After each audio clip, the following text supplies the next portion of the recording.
Muy buenos días a todos, bienvenidos al segundo día del Congreso. Vamos a dar inicio a la sesión de presentación de 2024. Antes de los trabajos que estaban programados para esta sesión, va a hacer su presentación José Fidel, que teníamos la idea de hacer, pero venía más complicado a la hora. Así que, sin más, los dejo con José. José, la presentación es tuya. Adelante. Perfecto. Muchas gracias. Buenas tardes. Voy a tratar de ser lo más breve posible.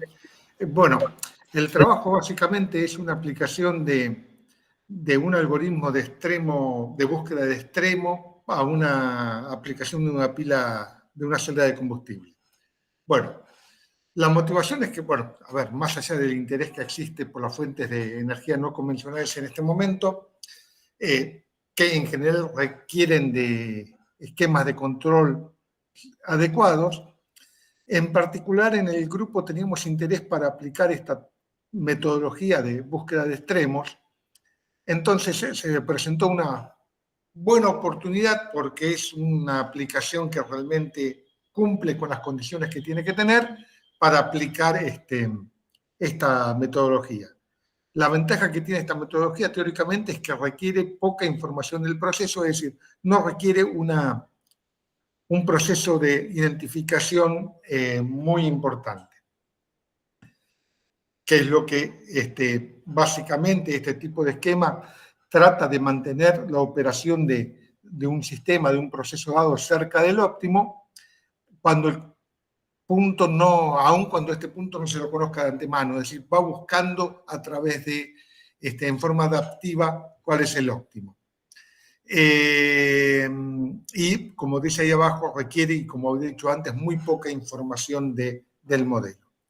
En general hay un paper de Feijóo, Lechinho y colaboradores del 19 que propusieron un esquema para este tipo de control que básicamente se basa en 4 puntos fundamentales. Uno es que se asume que el proceso tiene una dinámica que se puede aproximar por modelos orientados a bloques en la vecindad del punto operativo. Es decir, modelos tipo Wiener, Hammerstein, de ese tipo. Por otro lado, se requiere de un algoritmo de estimación, generalmente un algoritmo recursivo, ellos proponen un RLS, para poder calcular a través de esta identificación un conjunto de parámetros que me permitan calcular la variación de la variable de salida en función de la variable de entrada, de la variable manipulada. Otra característica que tiene este esquema es que tiene que tener un generador de referencia dependiente, es decir, como antes estimábamos esa variable, tenemos que la referencia va a estar dada en función de también la variación de la salida en función de las variables manipuladas. Y por último, un algoritmo de control que básicamente utiliza la información del error para ajustar las variables manipuladas. A la variable manipulada después se le suma una señal de que vamos a describir un poquito más adelante para qué se trata. En general, este tipo de algoritmos tiene buen comportamiento, tiene una limitación que es preponderante, que es que tiene que haber una separación en las constantes de tiempo bastante importante.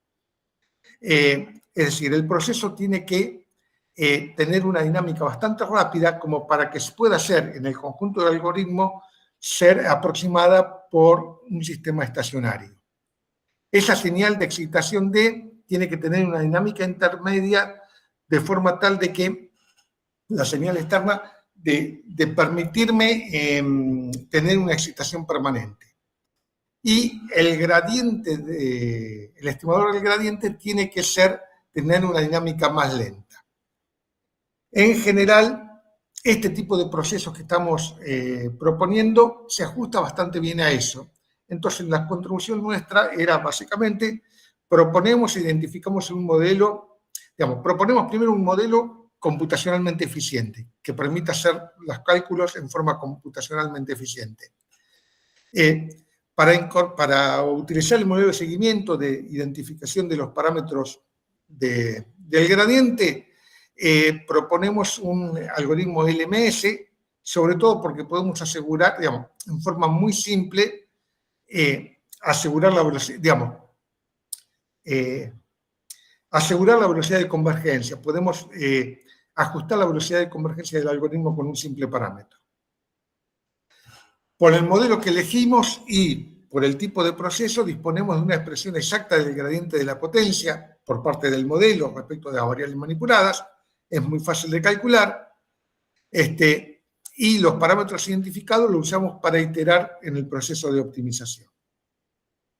En general, el modelo que tomamos como base, esto es todo un trabajo basado en simulación, es un modelo que viene de la literatura y que lo tenemos resumido aquí. Es un modelo que, si vemos, tiene una parte que es dinámica, es un modelo tipo Wiener, tiene una dinámica lineal y una no linealidad de salida. Vamos a utilizar dos variables manipuladas, la intensidad de corriente y el caudal de combustible. La salida del modelo es la tensión, pero a nosotros nos va a interesar maximizar la potencia. El modelo que proponemos es este modelo tipo Wiener. Vemos que tenemos digamos, una parte de modelo lineal que modelamos como dos funciones de transferencia con la misma dinámica, distinta ganancia, que van a un conjunto de variables intermedias, de estados intermedios, y a eso se aplica un operador, un regresor, que es la no linealidad que nosotros proponemos, con la corriente, porque esto tiene pérdidas resistivas, para fijar las pérdidas resistivas. Entonces la idea es que la salida, la tensión estimada va a quedar en forma lineal respecto a las variables de entrada. Es lineal con respecto a los parámetros, que nos viene al pelo para realizar la identificación. Para realizar la identificación, bueno, para cada tiempo de entrada, suponemos que tenemos los datos, las entradas del sistema, procesamos, pasamos las entradas por los modelos lineales, obtenemos esos estados intermedios y a través de la no linealidad calculamos la estimación de la tensión que comparamos con la tensión medida y de esa forma, con un algoritmo simple LMS, podemos ajustar los parámetros del controlador identificando en línea, donde el único parámetro de sintonía que nos quedaría determinar es casualmente ese mu que está ahí señalado con rojo. A partir de ahí, para generar la pendiente, bueno, en la luz de ese modelo, están acá las ecuaciones, están en el paper, es muy sencillo, son términos polinomiales, es muy fácil calcular la derivada del gradiente de la tensión de salida respecto a las entradas, y esto nos permite calcular el gradiente de la potencia en función de las entradas con una expresión relativamente, digamos, parece compleja, pero es muy simple realmente. A partir de ahí, a ver, tenemos el gradiente este es el gradiente de la salida respecto de la variable manipulada. La acción de control la calculamos integrando este gradiente. Entonces, la acción de control la calculamos directamente como un integrador numérico en función de los gradientes que teníamos de lo que queremos optimizar, y acá de vuelta tenemos dos parámetros de sintonía que me va a permitir la velocidad de integración respecto de cada uno de las variables manipuladas. En el ejemplo de simulación, lo que se hizo es tratar de optimizar la potencia. Aquí tenemos cómo va variando la variable manipulada, las variables manipuladas, la intensidad de corriente y el caudal de combustible a medida que se va optimizando la potencia. Aquí tenemos la tensión de salida y aquí la potencia. Un punto de interés es, a ver, lo que hacemos es, este algoritmo no permitiría manejo de restricciones. Las únicas restricciones que estamos considerando son restricciones sobre las variables manipuladas, con lo cual directamente lo que hacemos es poner condicionales a la hora del integrador numérico donde las calculamos. Es decir, si excede el máximo permitido, lo hacemos saturar. Y realmente creo que me apuré mucho porque las conclusiones, básicamente, bueno, expusimos un algoritmo para la optimización en tiempo real de una celda de combustible. Es necesario, imprescindible, satisfacer las condiciones de separación de las constantes de tiempo, y eso nos llevó a las elecciones de algunas de las cosas que elegimos, por ejemplo, utilizar un algoritmo de identificación de LMS. El autocorrector estuvo bárbaro porque algunas palabras me las cambié al inglés directamente. Este esquema no se limita a esta aplicación, se puede aplicar a cualquiera, y realmente a la hora de sincerarnos es necesario seguir trabajando respecto a la sensibilidad de los parámetros de sintonía, porque habrán visto la salida escalonada. Esto se debe a que antes de realizar un nuevo ajuste en la variable manipulada tenemos que esperar que todo converja al estacionario en la identificación, si no se complica la convergencia. Muchas gracias, y si tienen alguna pregunta, estoy dispuesto a contestarla.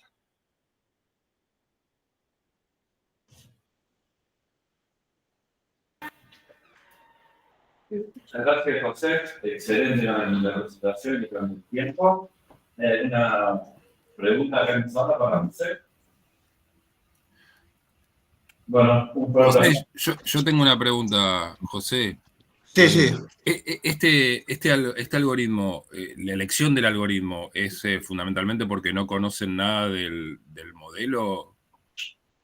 Exactamente. A ver, la elección del algoritmo realmente es eso, requiere poca información respecto del proceso en sí.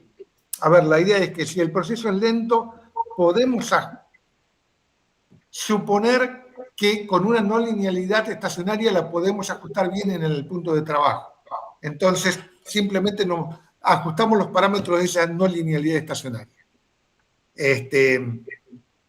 Podemos entrar en detalle, es decir, es un algoritmo que lo veíamos viendo desde hace tiempo y lo queríamos probar en algún caso concreto, y este caso concreto se dio.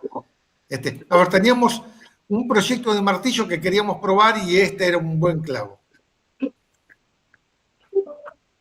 Gracias.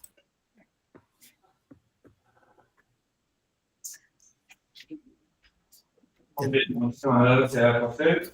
No, perfecto. Por favor, gracias a ustedes. Continuando ahora con la sesión número 4, lo tenemos a Jorge, que va a hacer la presentación de su trabajo.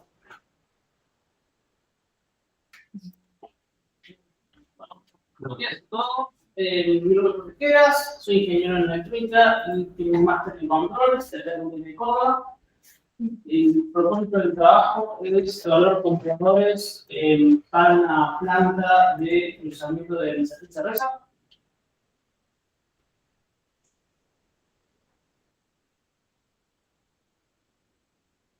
Que la misma planta a su vez va a estar implementada a través de un intercambiador de flujo. Bueno, la idea de la presentación de hoy es repasar el proceso que necesitamos controlar, explicar cómo se diseñan los controladores, que se convierten en la comparación, y finalmente llevar a cabo el análisis comparativo propiamente dicho.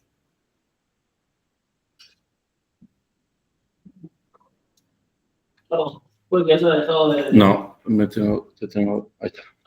Bueno, ¿un más, por favor? Pásalo. Ahí está. Bien, primero que nada, el proceso de maceración escalonada, estamos hablando de un proceso por el cual uno toma granos de manta, se los introduce en una solución agua y se le da la temperatura de manera gradual en diferentes escalas de temperatura, y cada escala de temperatura va a estar generando o activando diferentes tipos de desinfectantes para producir diferentes efectos. El más importante de todos los setpoints va a ser el último, que es en el cual se genera la habilidad necesaria para que posteriormente la levadura genere alcohol de la cerveza en sí mismo, pero los pasos previos son necesarios para introducir otras características dentro de la cerveza, de tipo organoléctricas o órganos cuerpo y también diferentes cuestiones que son especiales para el producto en sí.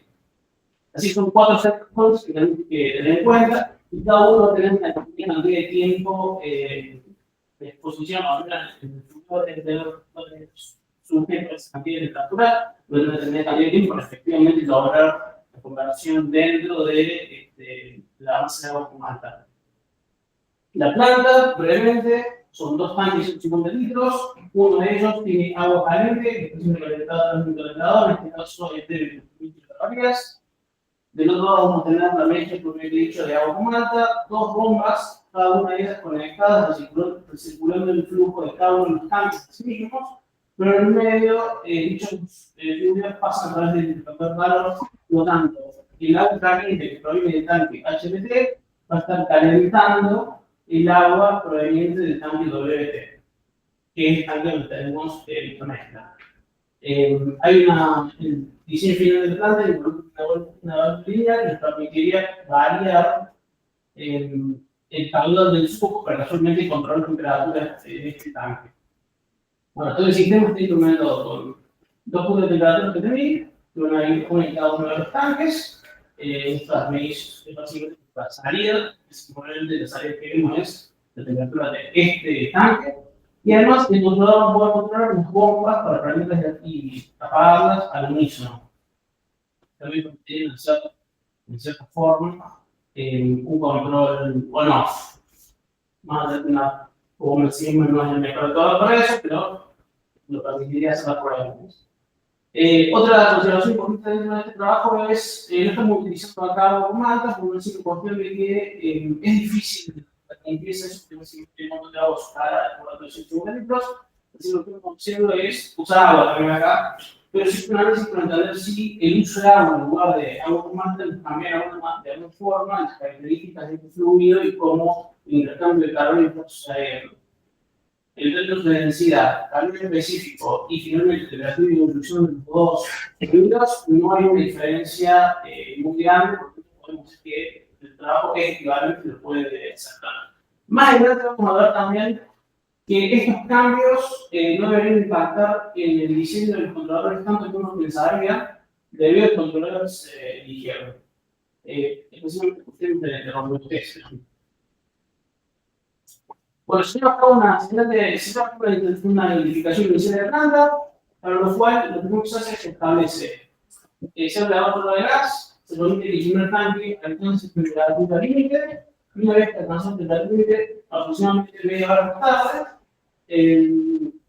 se incendia la señal PRS, que lo que hace es ver la dinámica de las dos plantas, cómo interactúan intereses con campo y con desacoplados, y realmente puede ser pseudo-aleatoria, también permite ver cómo la misma planta reacciona con las condiciones iniciales de cada uno de los cambios de estado.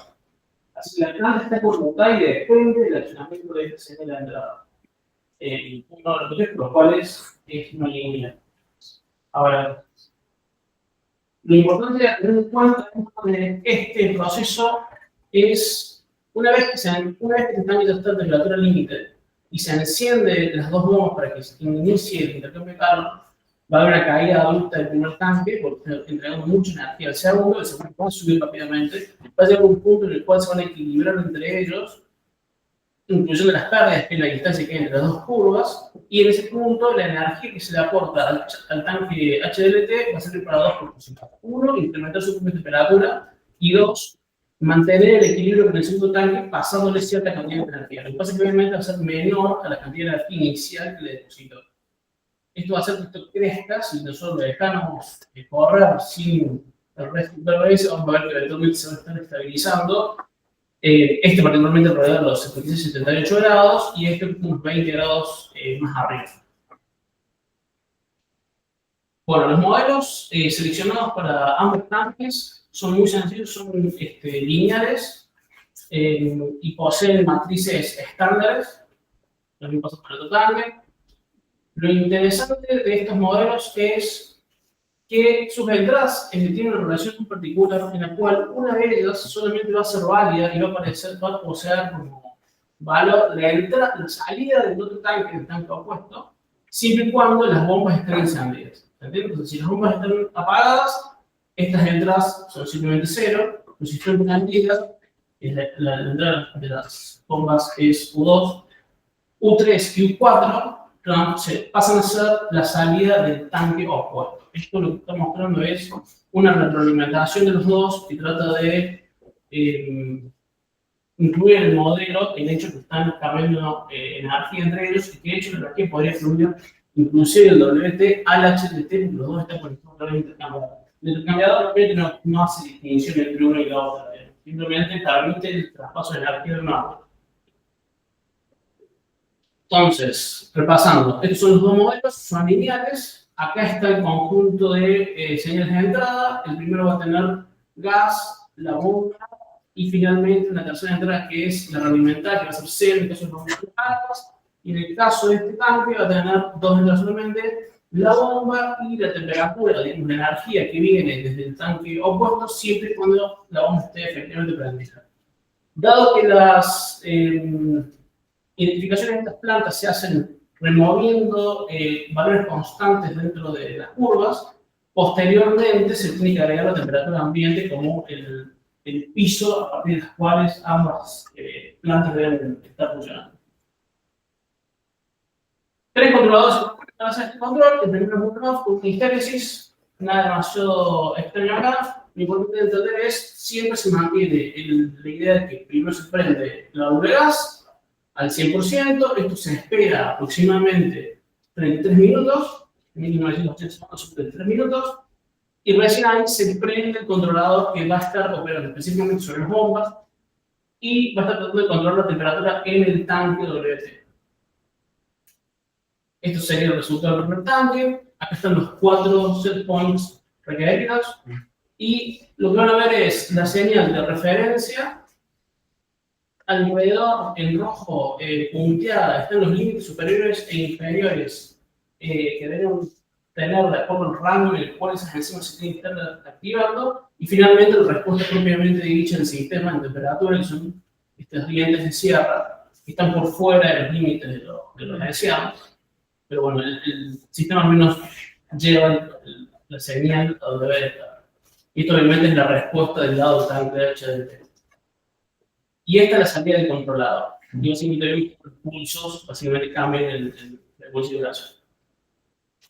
El segundo controlador propuesto es un PID simple y sencillo, con sus términos correspondientes, excepto por supuesto que está en tipo discreto. Se incluyen un par de aspectos agregados dentro de esta simulación. Hay un saturador. Ese saturador, como está tratando de expresar acá, es que cuando uno abre una válvula, o en este caso, sí, en este caso sería la representación de una válvula, la válvula nunca va a poder dar más que el 100% del caudal, porque está limitada físicamente por lo que debería conectar. Y se incluye un pequeño diferencia segura que tiene que ver con el tiempo que toma la válvula responder una vez que se le envía la señal de el resto es básicamente lo mismo. Estos son los resultados del controlador PID, simple y sencillo. Vemos algunos superpicos, vemos tipos de establecimientos un poquito más lentos, pero en general el controlador logra llevar la variable de control al punto de cero y obviamente tiene el estacionario un error cero, algo normal. Y esos son la señal de salida del controlador hacia lo que sería la válvula. La temperatura está expresada en porcentaje de apertura de cada uno. Y finalmente se prueba un método de control difuso, también es un PID de fondo, que va a tener un método difuso para calcular los parámetros del PID. Los mismos se van a estar a partir de estas ecuaciones. Lo importante de destacar acá es que nuestros parámetros de control o de configuración son valores mínimos de KP y de KD, y KI va a ser una conjunción de estos valores más un alfa de los cómo se calcula a partir de las reglas del controlador. En general, lo que sucede es el método difuso que lo que va a hacer es tomar el error, la diferencia del error, pasando a través de unas funciones de membresía que vamos a ver, incluir en base a esas funciones de membresía qué reglas deben ser aplicadas para tomar una función de membresía de salida y calcular estos tres parámetros, como dije, después nos permite calcular los KP, KI y alfa, que después también en el KI, del controlador PID propiamente dicho. todas las funciones lo que de fondo están haciendo es, como dijimos, tomar el error, mapear las opiniones de las funciones, después el conjunto de errores va a seleccionar qué funciones estamos utilizando, multiplicar entre ellas y obtener el parámetro final que va a ser utilizado dentro de la curva de la función de membresía de salida. Esas son las funciones de membresía de entrada, simplemente son triangulares. Lo que estamos tratando de ver acá es qué tan cerca o lejos estamos respecto del error, del nivel de error, es decir, está dentro de la curva del 0, es ligeramente negativa, es negativa a nivel medio o muy negativa, y lo mismo para todo positivo. El eje inferior también es adaptable. Nosotros acá podemos poner los límites de temperatura dentro de los cuales vamos a estar manejando el sistema, y en base a eso todas las ecuaciones se adaptan a esos valores nuevos y tienen de ser homogéneos dentro del rango. Esto es importante porque nos permite normalizar el error entre menos 1 y 1 y poder hacer comparaciones un poquito más directas aún cuando tengamos cambios en los rangos, que puede llegar a ser bastante chistoso. Y finalmente, este es el cálculo por el cual se calcula un final que va a ir a parar a las ecuaciones de las funciones de membresía de salida, que permiten, como dije, calcular Kp y Kd. Ahora, las reglas son estas, como ahorita no quiero pasar una de demasiado tiempo, pero para que ustedes sepan, hay una que es específicamente para el Kp, y dependiendo de la combinación que tengamos de curvas, tanto del lado del error como del error, va a permitir entender qué función de la membresía de salida tenemos que estar utilizando. Lo mismo sucede con KD, tiene otro tipo de configuración, pero está buscando hacer lo mismo. Es la función S o la B. Esas son las dos posibilidades. Y finalmente, el cálculo, este es un factor multiplicativo que permite obtener KI con esta relación. Y simplemente un número entero que ya estaba dado. Lo importante tener en cuenta acá es que a medida que manejamos un 0, dentro de la derivada del error, nos vamos a ir acercando los valores más altos que también están asociados al 0, pero del error. El diagrama de los controladores es muy similar al anterior. Mantenemos el saturador, mantenemos el delay, mantenemos las diferencias de tiempo en la activación de las entradas, y simplemente se utiliza un derivador de discreto para sacar la diferencia del error y poner en discusión con el método FUSI, que después va a modificar los parámetros del controlador. Estos son los resultados, específicamente del PID difuso, que obviamente está llegando a la temperatura de referencia bastante más rápido, y como preciso, con menos picos. Y estos son la curva de salida del controlador. Interesante ver que, casualmente, para poder llegar rápido al punto de referencia, acá está levantando bastante la salida del controlador.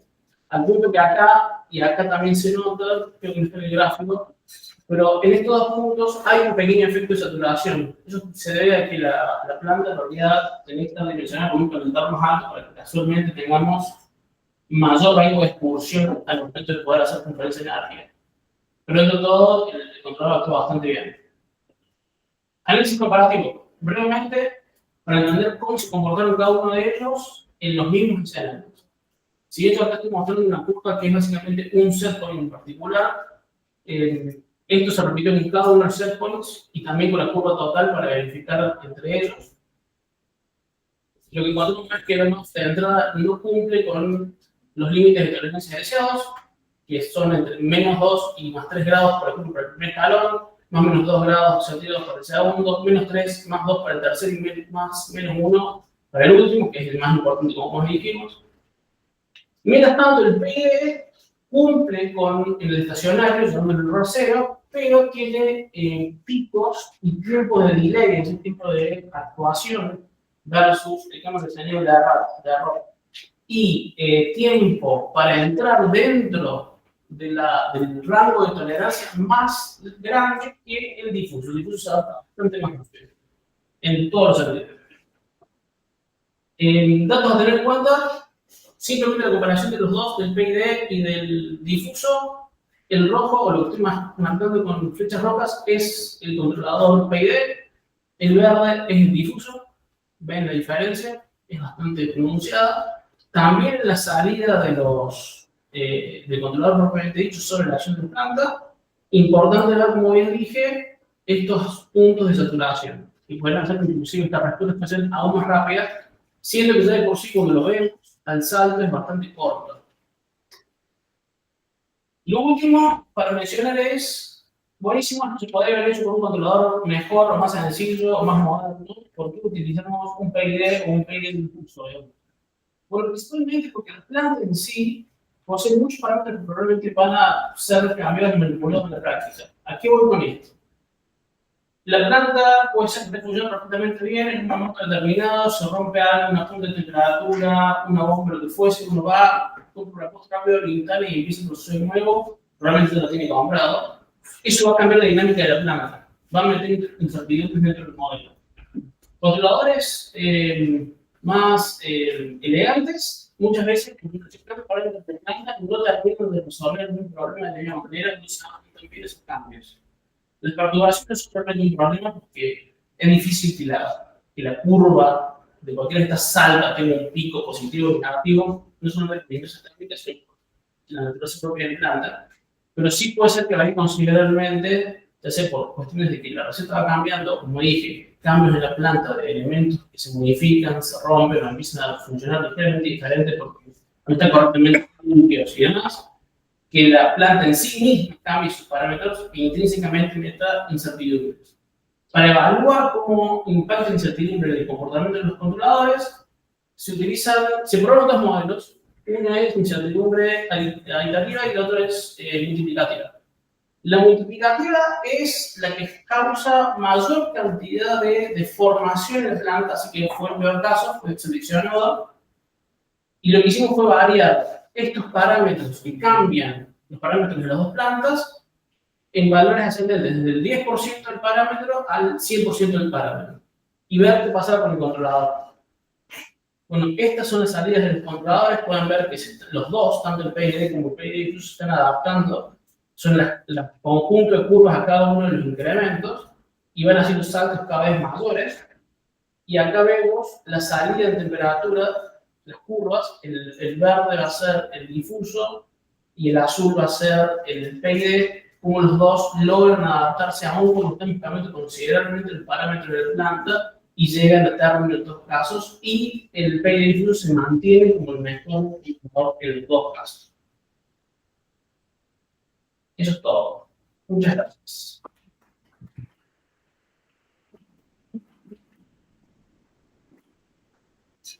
Preguntas para la gente. Sí.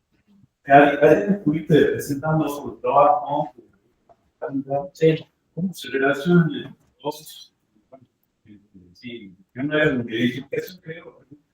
El anterior era el análisis de estabilidad de la planta, y ese análisis de estabilidad yo no estoy teniendo en cuenta el efecto de los controladores sobre la misma, simplemente estoy tratando de entender si la planta sin los controladores es estable no desde el punto de vista de libertad, sino desde el punto de vista de mecánicas no modeladas o desconocidas debido a que es no lineal, porque yo tengo una entrada que va a estar cambiando el comportamiento, switchándole de una a la otra. Y en esto lo que estoy tratando de hacer es, bueno, perfecto, yo sé que mi planta es estable y no va a tener problemas considerables respecto a sus no linealidades. Ahora quiero que vaya a las temperaturas que yo deseo y entonces voy a diseñar 3 temperaturas y por ejemplo, formas. ¿Y qué partes estaban simuladas? ¿Qué partes son medidas realmente? Porque que había un equipo que faltaba. Sí, en el caso de la presentación que acabo de mostrar, son todas simulaciones, porque la válvula lineal no se implementó, simplemente control off a través de las bombas, y eso dio bastante idéntico a las simulaciones que venía. En parte porque el modelo que sí se simuló y se midió tiene una incorporación chica con respecto a la realidad. Es decir, la diferencia que tengo entre uno y el otro en RMS es de 2 grados centígrados. Así que el modelo es bastante exacto, como el modelo es bastante exacto, las posteriores simulaciones dan bastante bien. No hay que implementar. Exactamente, sí. Sí. Y ahora, los controladores que enseñan bueno, tanto el de GANS, que sería una alianza que está rolada por Fuji, Sí. Con el PID tradicional, estaban sincronizados en base al modelo ese que viste el primer trabajo, o sea, Sí. son específicamente Sí. para eso también. Exactamente, pero cuando yo hago el análisis de tolerancia, de robustez, están sintonizados para esa planta y yo después modifico la planta dejando el controlador tal cual está sintonizado. Y el controlador solo igualmente logra adaptarse al cambio, aun cuando no estaba sintonizado para esos cambios. Bueno, ¿alguien más? Sí. Te pregunto un poco de la diferencia porque me llama mucho la atención que utilices dos tanques, uno para calentar y el otro de manera indirecta. Sí. O sea, ¿cuál es el motivo por el cual utilizan dos tanques? Ese método de respeto, porque no puede ser la tercera, digamos, gradual. No, eso yo lo encontré haciendo mucha investigación. Tiene dos formas para hacerlo. Voy a poner una placa en base a este cambio de gas y controlar el flujo de gas directamente calentar de manera directa, o bien hacerlo de esta forma indirecta. El tema es que la forma indirecta es más segura. Si yo no tengo que estar pensando en el término de que yo tengo una válvula electromecánica que está funcionando sobre una línea de gas. Sí. Y yo no quiero tener chispas eléctricas cerca de quizás un caño de gas con la línea verde. Entonces, era mucho más seguro desde mi punto de vista hacerlo de manera directa. Simplemente por eso. A ver, profesor. Efectivamente, como querés que tu segundo fluido no llegue a una temperatura máxima, porque, por ejemplo, en este caso puede destruir la levadura, también usamos un fluido intermedio que te limita la temperatura máxima. O sea, tener mayor control sobre el control para evitar que se me vaya de viaje. Exactamente, una expulsión peligrosa directamente te destruiría el producto. Pero con un fluido intermedio, la amortiguación del ya. Bueno, muchísimas gracias.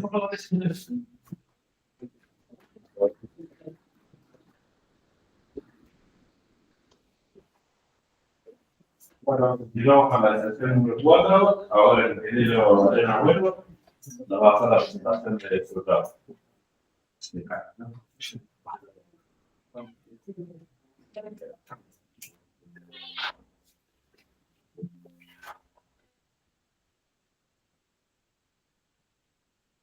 Bien, buenos días.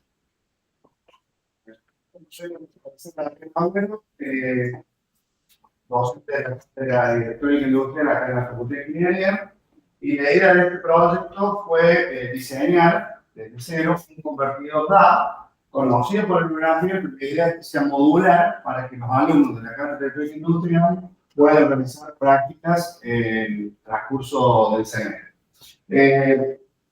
La idea es que sea modular porque cuando intercambia, como ven ahora, componentes tradicionales de un convertidor, un convertidor aislado, se utiliza ya mover en aplicaciones hoy industriales y también para, obviamente, motivar a los alumnos en estas nuevas tecnologías.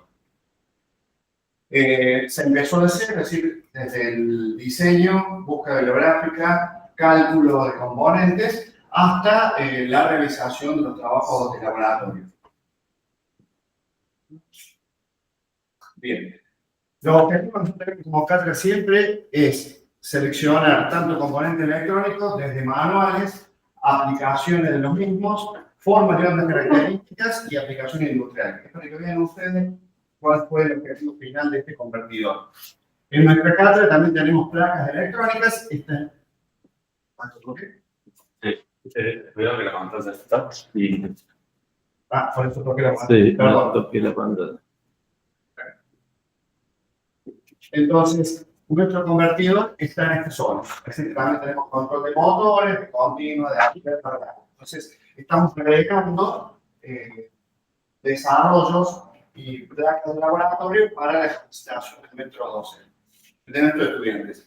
Este convertidor, nosotros trabajamos en esta gama, es decir, de CDC, para elevar o reducir la tensión de entrada, lo mismo que la tensión de salida. Y en aplicaciones reales hoy, tenemos tanto en autos eléctricos como líquidos, en cargadores de batería, lo que sería on-board o a través de lo que es la carga. Es decir, son convertidores de tipo bidireccional. Eso los alumnos lo aprenden justamente en la práctica con estos ensayos. ¿Qué características principales tenemos? Que tenemos doble puente, es decir, un puente H de entrada con una tensión de entrada y un transformador de alta frecuencia que también diseñan los alumnos y lo pueden hacer intercambiable con una inductancia de dispersión y un segundo puente. Ya vamos a ver ahora que acá también hay un tema de modulación. Entonces, también ingresan, aparte del famoso PWM, los chicos pueden aplicar un método de modulación también conocido. Es decir, que lo usamos a nuestro conversor tanto como elevador como reductor. Las planchas que hemos hecho es hasta 24 voltios, estamos llegando a 100 voltios, para que vean ustedes la gradualidad de la que sea modular y escalable. Y realizamos el control, obviamente, bidireccional. Esta es la estructura conocida y bueno, la parte de potencia tanto de un puente como del otro es fija, tiene un rango de trabajo. Intercambiamos estos elementos y podemos variar tanto la tensión de entrada como la tensión de salida. Tenemos sensores de corriente que vamos a ver en un bloque más adelante, sensores de corriente para medir lo mismo y calcular la potencia. Bien, aquí aplicamos una modulación de desplazamiento de fase simple, es especial conocida, tratando de que los alumnos puedan ver el desvío que tienen las ondas tanto en el puente primario como en el puente secundario. ¿Bien? Entonces, ese ángulo de desviación, nosotros hicimos un estudio en 3 ángulos, por decir así, conocidos, 18, 36, 72 grados, y ahí vemos justamente las variaciones de las tensiones y de la potencia de esa línea.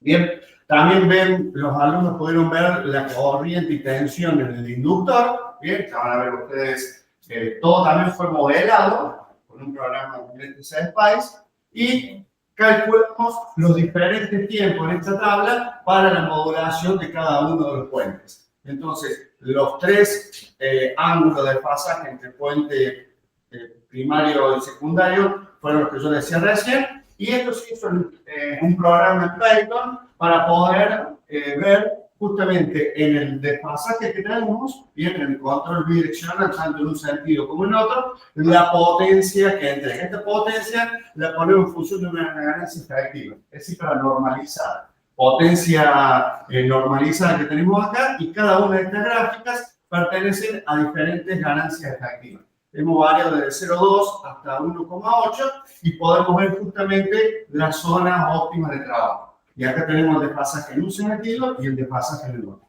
¿Bien? Así que hay mucha información que los alumnos pueden recabar para ver este funcionamiento. Este es un diagrama en bloque muy sencillo, donde tenemos la parte que controla nuestro controlador para dar toda la formación de los desfasajes, los circuitos de disparo y los puentes respectivos. Pero esto es realmente lo que ellos tienen en su plano para ver todas las alimentaciones de cada uno de los bloques, ¿bien? Y ver dónde llegan las señales de cada uno del controlador. Y acá justamente tenemos la interacción del transformador con la inductancia que colocamos para que puedan realizar diferentes ensayos. Y esta es la parte modular, como decía recién, las corrientes de salida y entrada respectivamente, el transformador, acá colocamos las inductancias y los correspondientes disparos de cada uno de los módulos. Esta es la parte de módulo de potencia. Bien, tenemos acá el rectificador con puente primario o puente secundario, un transformador colocado y acá tenemos conectores para las correspondientes inductancias. Tensión de entrada, tensión de salida respectiva. Tenemos 3 placas, que nosotros llamamos PCB 1, 2 y 3. La 3 la de potencia, la 1 y 2 es el control de cada uno de los puentes H que tenemos ahí. Bien.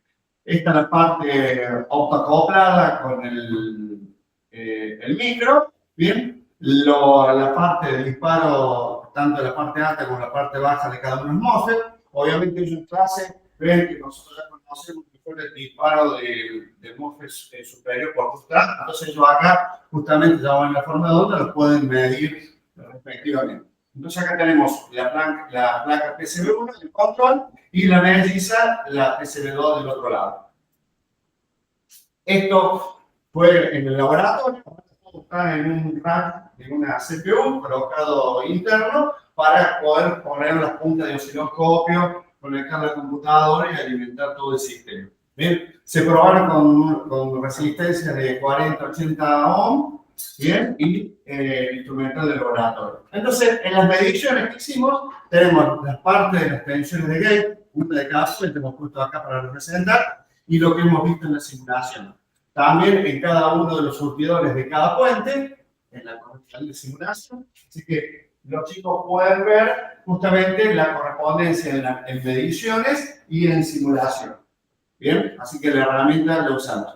Esto es la parte de lo que vemos justamente en la tensión a bornes del inductor, bien, en la simulación respectiva, y calculamos la tensión de salida con un programa que hicimos en Python y después la medimos en una correspondiente tabla para los tres desfasajes que yo le explicaba recién. Entonces están las tensiones respectivas de esta tabla con un rango de frecuencia desde 16 kHz hasta 44 kHz. Entonces acá tenemos los resultados que nos interesan.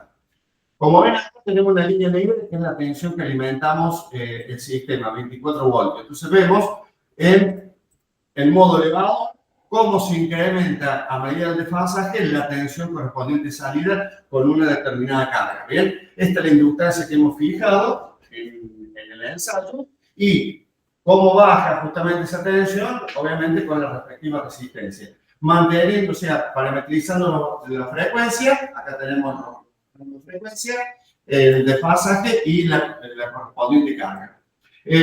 Acá tenemos tres gráficos, simplemente hay muchas, pero para explicar una, tenemos una que es calculada, otra que es medida y una de tendencia.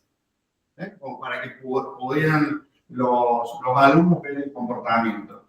Y otra de las curvas fue justamente variar la inductancia que tenemos colocado en el puente, también con el barrido de frecuencia, con la tensión de salida y vemos cómo con el incremento de esa inductancia, cómo varían los valores de la tensión respectiva.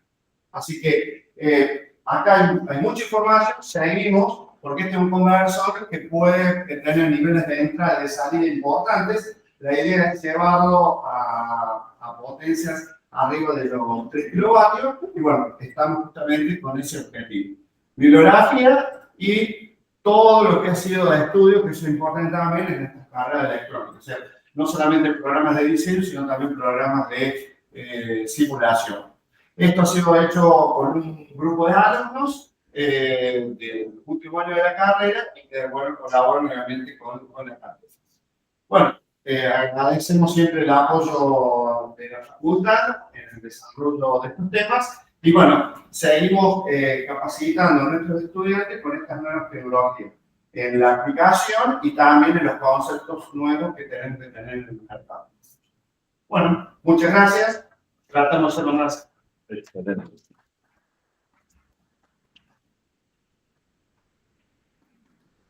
¿Alguna pregunta? Excelente. Bueno, muchas gracias. Gracias.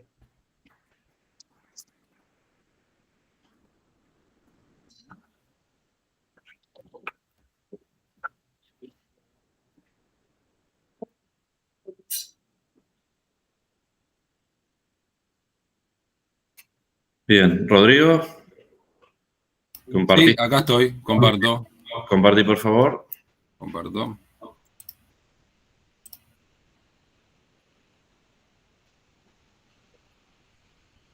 Bien, ahí se ve. Sí, perfecto. Genial. Bueno, buenos días a todos los que están participando. Gracias por venir a la presentación. Mi nombre es Rodrigo Alcoberro y junto con Augusto Zumárraga, Sergio González y Santiago Verne hicimos este trabajo en una colaboración entre el CTA y el LACY, ambos dependientes de la Facultad de Ingeniería de la Universidad de La Plata. Lo que le vengo a presentar es el control sensorless, el control sin sensores de un motor de imanes permanentes, sincrónico de imanes permanentes, aplicados a las electrobombas de un motor cohete. Eso es de alguna manera la clave de la aplicación. Bueno, acá lo que vamos a ver un poco es la motivación, los objetivos, un diagrama general, el control por orientación de campo, los observadores y el control de velocidad por sliding o super twisting. Bueno, luego los resultados y unas conclusiones. La motivación. Fundamentalmente las motivaciones son estas. Una es en motores menores a un empuje de 4 kN, motores cohete con empujes menores a 4 kN, normalmente se usan tanques presurizados, que son pesados, o sea, tanto el tanque de, por ejemplo, de oxígeno líquido como el de metano son presurizados. Bueno, eso tiene sobre todo la contra del peso y otras contras más. La idea es poder reemplazar eso por el sistema que estamos proponiendo. Otra de las motivaciones es encontrar una alternativa a las turbobomba en motores de empuje mayor a 4 kN. Una turbobomba básicamente agarra parte del combustible del comburente, los quema y produce con eso, mueve las bombas que después van a inyectar los propelentes en el motor cohete. Otro motivo por el cual también estamos haciendo esto es prescindir los sensores de velocidad y posición del rotor. No quiere decir que no los tengamos, pero que podamos funcionar sin ellos si en alguna de las fases de vuelo tenemos algún problema con los sensores.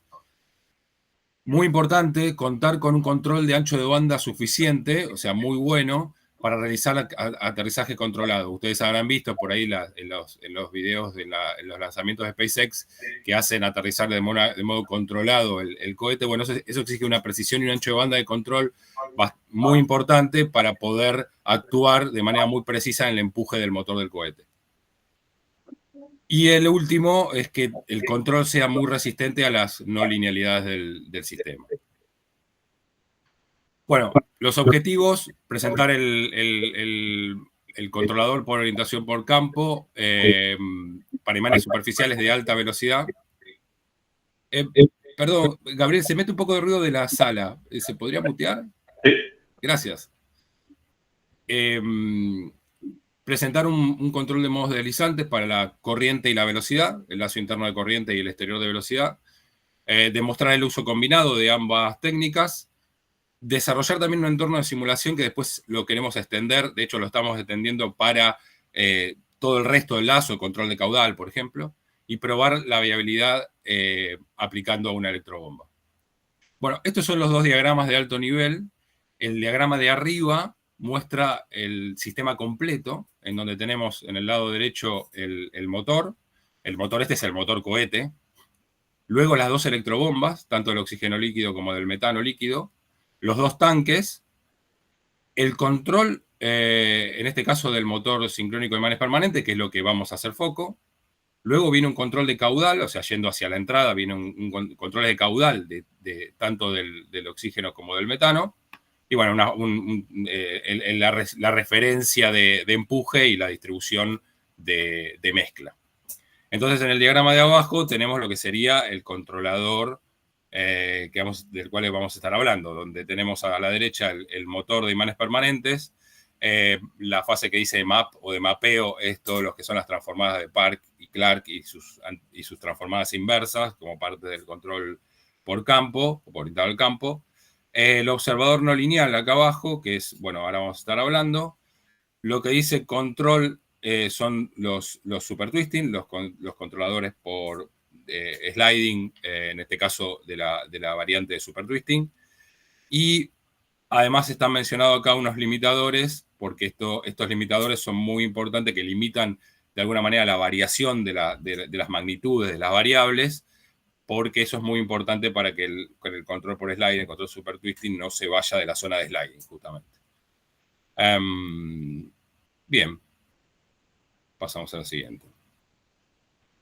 Bueno, acá una breve presentación de lo que vamos a estar trabajando. O sea, para hacer este control tenemos que conocer este modelo del motor sincrónico de imanes permanentes.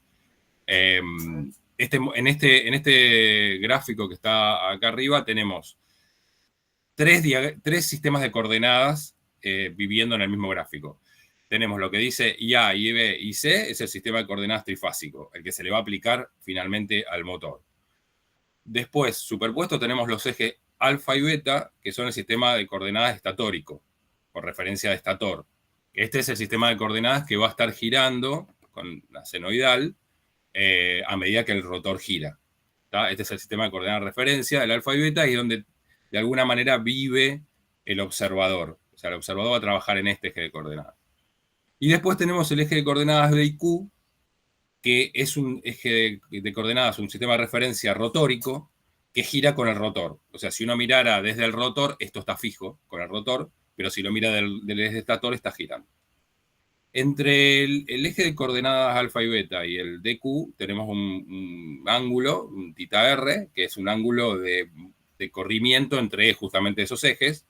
A veces ustedes van a ver en algunos trabajos se toma que el eje D coincida con el IA y con alfa para facilitar, pero bueno, no necesariamente tiene que ser así, con lo cual genéricamente se pone este θr. Luego abajo tenemos las dos ecuaciones características de este tipo de motores. La ecuación, de alguna manera, de tensiones y corrientes, y abajo la ecuación de torque. Nosotros ahora vamos a trabajar en el observador mayoritariamente con la ecuación 1, que es la de corrientes y de tensiones, en donde básicamente uno tiene las caídas de tensiones en la inductancia, en la resistencia, y la tensión producida por la FEM del motor y la tensión aplicada al motor. Ahora ustedes con razón me van a decir, bueno, pero entonces esto está basándose en que vos tenés un flujo concatenado, FIM es el flujo concatenado, tenés un flujo concatenado y una FEM senoidal. Bueno, en realidad el modelo que se toma es este, pero una de las cosas muy interesantes que tiene los observadores no lineales que vamos a tratar es que son muy buenos para trabajar justamente con esas no linealidades que no están en el modelo. O sea, con todas las cuestiones que aparecen extra al modelo. Porque vamos a ver que tiene una parte que se basa en el modelo y una parte que es un término de corrección. Entonces, ese término de corrección va a de alguna manera, a atenuar o a controlar o a mantenerse igualmente aún existiendo esas no linealidades que no están en el modelo original. Bien, ¿cómo generamos cómo hacemos ese observador no lineal? Este trabajo se basa en varios trabajos de Ortega y Romero y otros investigadores que justamente desarrollaron este tipo de observadores no lineales de alta ganancia. Entonces lo que hacemos para desarrollarlo, bueno, de alguna manera planteamos que el flujo total es el flujo que producen las bobinas más el flujo que producen los imanes. Luego vamos a hacer unos cambios de variables para que todo quede más leíble, porque si no es medio difícil de leer la matemática. Y uno de los cambios, una de las definiciones que hacemos es definir esta variable i. Y luego hacemos un cambio de variable en donde llamamos a x, lo llamamos este psi, que es el flujo total, lo llamamos x. Entonces la variación de x sigue esta ecuación con el tiempo, o sea, la variación del psi con el tiempo sigue esta ecuación que no es ni más ni menos que derivar la ecuación 3. Luego, si combinamos 1 y 5, nos vamos a llegar a que la derivada de x es igual al i que definimos. Por otro lado, ahora empezamos a construir el observador. Para construir el observador definimos este eta de x, lo definimos de esta manera, justamente es parte de la investigación que se hizo en su momento de cómo definirlo. Trabajando un poco estas igualdades, se termina llegando, y esto es lo importante, que el módulo al cuadrado de eta de x es igual a psi m, o sea, el flujo de los imanes al cuadrado. A partir de esto, entonces, se plantea el observador. El observador dice, la estimación de x punto es igual al i que habíamos definido, que de alguna manera esto es lo que refiere al modelo, más un término que empieza con gamma sobre 2, que es el término de corrección. Este es el término de corrección que, si ustedes acá se dan cuenta, tiene lo que antes de alguna manera decíamos, que eta de x al cuadrado es igual al flujo magnético al cuadrado, pero en este caso usamos el eta de x estimado. Entonces, lo que vamos a tratar de hacer, lo que va a hacer de alguna manera el observador, el control del observador, es que esto tienda a 0. Entonces, bueno, partiendo de la ecuación que veíamos arriba y de alguna manera escribiéndola distinta, llegamos a estas dos ecuaciones, en donde la 11 nos dice que la estimación de la posición del rotor, que básicamente es lo que necesitamos, quizás yo me salté a decir, para los que por ahí no están demasiado al tanto de los motores sincrónicos, es que uno tiene que generar las corrientes en sincronicidad con el giro del rotor. Entonces, eso tiene que estar alineado con ese phi que hablábamos en el primer gráfico. Eso tiene que seguirlo todo el tiempo para poder controlar de manera satisfactoria el motor. Entonces, lo que nosotros queremos obtener, justamente porque no tenemos un sensor que nos diga la posición de ese rotor, queremos obtener este θ estimado. Entonces, bueno, trabajando, resolviendo 11, llegamos a que el θ estimado es la arcotangente. Y acá es donde aparecen X2 y X1 que nosotros estimamos previamente con el observador que hicimos. O sea, estas dos estimaciones es la que nos va a decir cuál es el valor de ese θ. Como todo este tipo de estimaciones, ustedes habrán visto que cuando los valores son chicos de las magnitudes que están adentro del arcotangente, la estimación no es buena. Por eso es que estos observadores trabajan desde una velocidad de giro hacia arriba. O sea, hay una velocidad mínima de giro en la que no tienen buena estimación y después empiezan a observar bien. Y justamente la última parte, en el paper está el desarrollo de la dinámica del error, pero lo que sí menciono acá es que si con esta última ecuación, la 13, es que nosotros podemos controlar con la ganancia gamma a partir de cuál o de qué velocidad de giro el controlador, el error va a tender asintóticamente a 0. Entonces, para una velocidad de giro mayor a esta, a omega, controlando con este gamma, nosotros podemos asegurar que va a tener una convergencia asintótica global a 0. Bien, en este trabajo nosotros agregamos además otro controlador que de alguna manera sale o viene medio en 2x1 con el observador anterior, que es un observador del flujo magnético. Ustedes dirán, ¿para qué? Si yo lo puedo medir el flujo magnético y lo puedo poner como una entrada más, así como pongo R, como pongo L, como pongo cualquiera de las otras entradas, en realidad L, R, yo puedo medir el flujo magnético y lo pongo. Sí, y eso se hace, pero también el flujo magnético es dependiente de la temperatura, con lo cual, cuando el motor se empieza a calentar, como nosotros no tenemos un medidor de temperatura en los imanes, que es medio difícil, hay que hacer alguna cosa media complicada para hacerlo, entonces, si nosotros estimamos el flujo magnético, incluso, o sea, podemos de alguna manera entrar al observador de posición con un flujo magnético más preciso en ese momento, el flujo magnético que tenemos realmente en ese momento, y además hasta podríamos ver si el imán o los imanes están trabajando en una zona de temperatura acorde.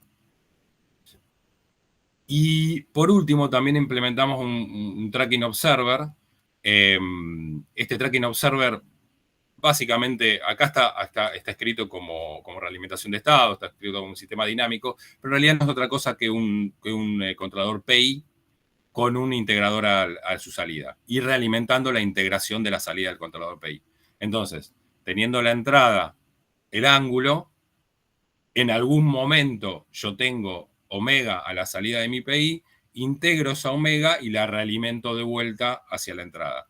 Entonces yo tomo esta omega como salida de este observador para saber la velocidad de giro del motor. Entonces tengo estimado la posición, tengo estimada la velocidad sin usar un diferenciador, o sea, sin usar un diferenciador numérico, y tengo estimada el flujo magnético para saber cuál es realmente el flujo magnético en ese momento.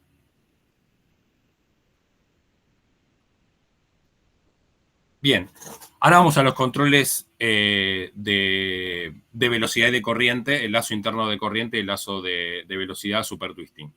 Estos son controladores del tipo sliding. Nosotros arrancamos, esto es un desarrollo general de lo que es el super twisting. Arrancamos por un modelo dinámico, que es el que queremos, de alguna manera, sobre el que vamos a trabajar. Este modelo dinámico tiene una variable phi, que es la que queremos minimizar o anular. Tiene una acción de control nu, que puede ser, en este caso sería virtual, puede ser virtual o real. Y tiene un delta, que son todas las perturbaciones que yo no conozco. Acá en este delta meto todas las perturbaciones que yo no conozco. Una salvedad es que las perturbaciones tienen que tener una constante de Lipschitz, que yo de alguna manera voy a elegir cuál es, tal que, digamos, como indica justamente la definición de constante de Lipschitz, la derivada de esa perturbación sea menor que esa constante de Lipschitz que yo elijo. Entonces, a partir de ahí, para el controlador super twisting planteo esta ley de control. Esta ley del control básicamente dice que el control nu va a ser, bueno, lambda 1 y lambda 2 son dos ganancias. Va a ser esa variable que yo quiero minimizar a la 1 medio. Este operador, yo lo puse acá abajo, es el signo, es la variable elevada, o sea, en este caso la variable phi elevado a la 1 medio, multiplicada por el signo. Entonces, básicamente realimenta el signo de la variable y realimenta, bueno, esa variable elevada a la 1 medio. Esto lo que me garantiza, en el paper está detallado cómo, esto lo que me garantiza es la convergencia cero en un tiempo finito. Ya no asintótica, sino la convergencia a cero en un tiempo finito. Y por otro lado tenemos, o sea, el controlador es un controlador proporcional integral, nada más que del modo sliding.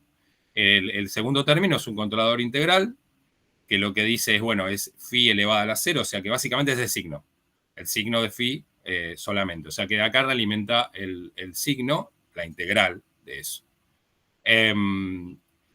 Si se fijan, phi vive en una recta, supongámosle, es unidimensional, o sea que vive en una recta. ¿Qué es lo que hace esto? Que cuando phi se corre para un lado, lo empuja del lado contrario. Cuando se corre para, o sea, la integral de esa variable se corre para el otro, lo empuja del otro costado.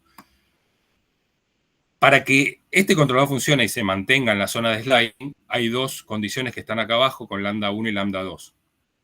Como dije, yo digo, ok, todas mis perturbaciones van a tener una constante de Lipschitz X, entonces le aplico un beta y un alfa que son mayores que 1 ambos, tal que lambda 2 sea proporcional a esa constante de Lipschitz por el beta y lambda 1 es proporcional a la raíz cuadrada de esa constante de Lipschitz. Como digo, esto es muy importante para que el controlador se mantenga en el modo sliding. Bueno, acá estamos apurados con el tiempo, así que voy a pasar esta parte rápido. Básicamente es que aplicarlo al control de corriente y al control de velocidad. En el control de corriente, mi phi es la corriente que yo mido menos la referencia de corriente, o sea, la que quiero tener, y esta es una normalización que normalmente usamos para llevar esto a un rango de 0,1, o sea, el I barra es la corriente máxima de actuación. Nunca tendría que dar esto más de 1 porque ya no puedo actuar, no tengo cómo aplicarle esa corriente. Y la ecuación de abajo es el modelo dinámico del motor llevado, digamos, a esta ecuación desde lo que pusimos arriba, o sea, la corriente y la referencia de corriente normalizadas. Luego abajo tenemos cómo queda la acción de control virtual, en este caso, que es esta nu, y cómo queda mi perturbación. Si ustedes se fijan, esto es una cuestión declamativa. Nosotros dejamos lo que es la tensión contraelectromotriz del motor y, bueno, y también la inductancia, es parte de lo que nosotros no conocemos. O sea, es parte de nuestra perturbación. Con lo cual, esto también nos da una buena, digamos, resistencia a que esta tensión contraelectromotriz del motor pueda tener formas quizás que no conocemos, pseudosenoidales o con picos o cosas por el estilo. Y por el otro lado queda la parte del modelo que sí conozco. Entonces, de la ecuación de la izquierda, de abajo a la izquierda, yo lo que hago es, despejar BS por U, porque U es una variable de control normalizada y BS es la tensión máxima que yo puedo aplicar. Por último tenemos el lazo de velocidad, que es el lazo más externo en este caso, ¿no? Este lazo de velocidad es lo mismo, nada más que lo que se termina aplicando es la ecuación en donde tenés el torque y el momento de inercia. Básicamente la ecuación mecánica del motor o electromecánica del motor. Y lo que yo quiero minimizar es la diferencia entre el omega del motor medido, bueno, en este caso estimado por el observador que veíamos antes, y el omega de referencia, también normalizado con un omega barra. Entonces eso lo aplicamos y fíjense que mi acción de control virtual es nu, perdón, pero al fin y al cabo yo lo que termino despejando es IQ. O sea, porque con esta IQ es lo que entro a la otra cascada, que es el control de corriente. Hago la salvedad que no lo mencioné antes, este sistema usa una ID igual 0, estamos usando un motor de imanes superficiales, con lo cual lo que hacemos es enclavar la ID igual a 0 y trabajar con esa estrategia de control. Podríamos trabajar con otra estrategia de control, o MTPA o alguna de esas. En este caso estamos trabajando con esa estrategia de control. Bueno, rápidamente el modelo de simulación donde tenemos tres grandes subsistemas, el de control con toda la parte de super twisting, la parte de observadores y en la parte de las transformadas de Park y de Clark y los generadores senoidales. El motor que estamos trabajando, en este caso es un motor superficial, sincrónico de imanes permanentes superficiales, y bueno, modelos de perturbaciones que ponemos acá abajo para perturbar el sistema. Bien, los resultados. Lo que hacemos es a partir de 20 milisegundos, o sea, el motor se empieza a girar en modo lazo abierto, y a partir de los 20 milisegundos cerramos el lazo y empezamos a controlar. Entonces acá se puede ver cómo en el dibujo de arriba el error del observador de posición, cómo converge un poco antes de los 0,2 segundos, converge a un valor muy cerca de 0, arriba dice menor a 0,03 radianes. En 8 ciclos eléctricos, que es prácticamente 2 vueltas del motor, 2 vueltas mecánicas del motor. En el diagrama de abajo se ven el phi estimado, el θ estimado y el θ, en este caso, medido por el simulador, que nosotros lo podemos medir. Entonces, tenemos en rojo y en azul el θ estimado y el θ medido, y en verde tenemos el error entre θ estimado y θ medido. Y uno puede ver cómo enseguida y muy rápidamente se llega a que el θ estimado y el θ medido coinciden. Después en el gráfico, acá en el gráfico de arriba, tenemos la convergencia del flujo magnético. Ustedes, digamos, acá se puede ver cómo empieza con un valor de alrededor de 12 miliweber y después termina yendo a los 30 miliweber que tiene realmente flujo magnético el motor, y ahí queda estable durante al menos el tiempo de simulación que está planteado acá.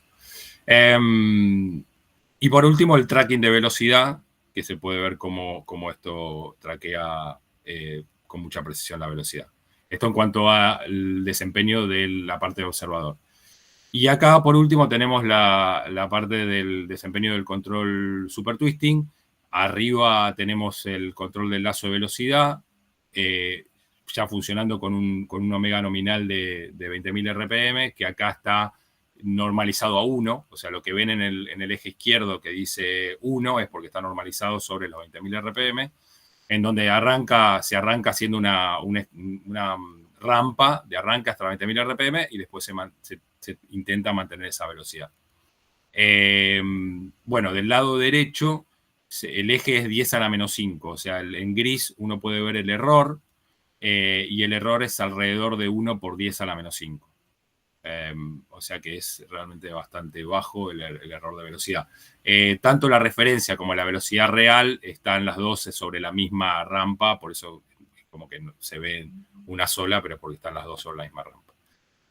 En el gráfico de abajo se ve el control de corriente. En este caso, al control de corriente se le agrega, en realidad al sistema se le agrega una perturbación senoidal que se refleja en esta senoidal de corriente que se ve en rojo. Al agregarse esa perturbación senoidal podría ser una variación de carga de los propelentes o cualquier cosa. Bueno, eso termina siendo absorbida por el controlador de corriente y entonces termina siendo que el control de velocidad es de todas maneras estable. Y la referencia de la corriente sigue a la referencia de corriente que intenta compensar esa fluctuación. En gris y con el eje de la derecha se puede ver el error en IQ. O sea, este es la ID, es alrededor de 2 amperes, una ID residual. Podría ser menor, pero bueno, teniendo en cuenta que la IQ es de alrededor de 250 amperes, la ID está bastante en cero, aunque podría ser menor. Y a la referencia, y el error en gris es realmente muy, muy bajo. Bueno, como conclusiones, y ya cerrando, se demuestra buena convergencia a los observadores, se demuestra la factibilidad de usar un control super twisting en un control de tipo por campo con este tipo de observación. Los resultados de la simulación son consistentes con la teoría. Se logró un bajo chattering del control super twisting. El chattering es como decíamos, el control super twisting está todo el tiempo de alguna manera actuando hacia un lado y hacia el otro. Bueno, ese chattering se reduce bastante con unas técnicas que está en el paper. Esto nos resulta muy práctico para seguir desarrollando y depurando los algoritmos del control de vuelo y es fácilmente expandible. Trabajo futuro, bueno, usar un motor en la simulación ya que no sea senoidal sino pseudo-senoidal, más parecido al motor real, a la FEM real. La validación experimental. Un modelo refinado para la propulsión, que ya se está trabajando y se presenta un trabajo en el CAIA respecto de eso, o sea, agregando también el control de caudal. Dinámica de propelentes, cuando el cohete se está moviendo, los propelentes se mueven también y además cuando se actúa se actúa con el empuje, también flexiona la parte mecánica, entonces hay una retroalimentación ahí que habría que analizar y simular. Los procesos térmicos de esto, sobre todo del motor, y un modelo refinado de contacto con el terreno cuando se está haciendo el landing, en este caso, o las primeras fases de despegue. Bueno, y esto es todo. Bueno, Rodrigo, muchísimas gracias por la presentación. ¿Alguna pregunta en la sala o los que están conectados de forma remota? Hola, Rodrigo. Un fuerte aplauso, entonces.